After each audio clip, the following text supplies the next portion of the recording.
الفاتحة.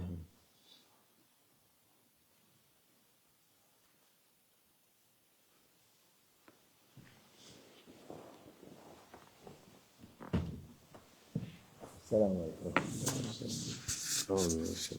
بسم الله الرحمن الرحيم. والصلاة والسلام على رسولنا محمد سيد الأولين والآخرين.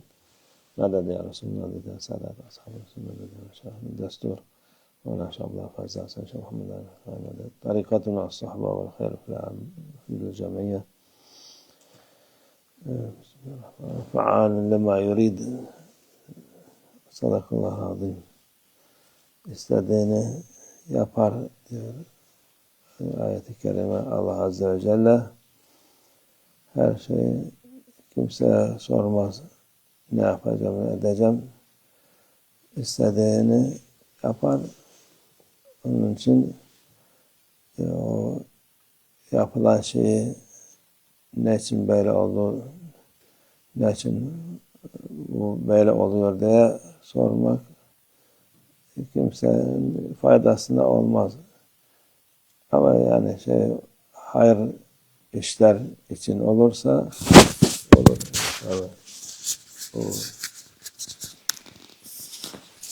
Onun nasıl hikmeti de sorabilir insan ama başka itiraz olarak ne için de sormak hiçbir fayda getirmez.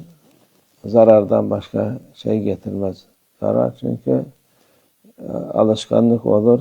Her şeye itiraz eder. Her şeyi kabul etmez. Kabul etmeyince o imanını bitirir. Allah muhafaza etsin.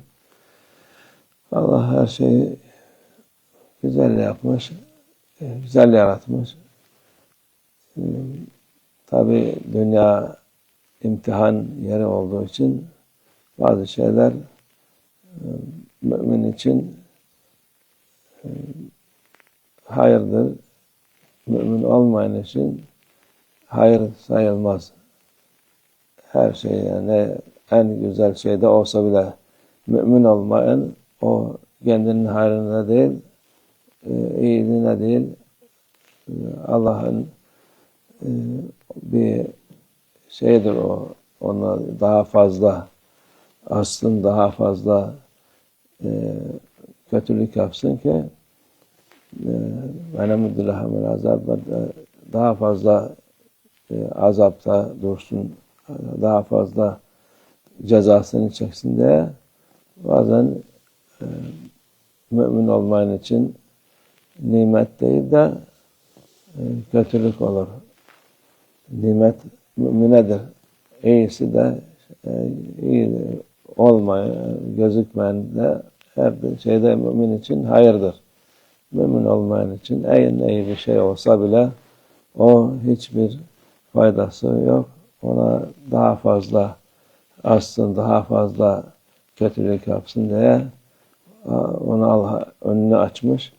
Şimdiki vaziyet, dünyanın vaziyeti gibi her şey kötülerin elinde diye zanneder insan ama her şey Allah'ın elinde. O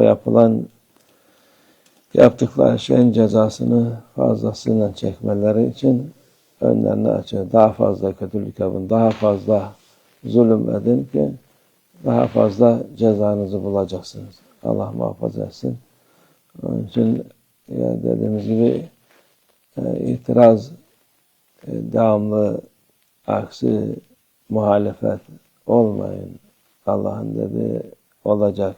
Onu bilmek lazım. İman sahibi onu bilmesi lazım. Allah hakiki iman versin hepimize inşallah. Ve minallah tevfik. El Fatiha.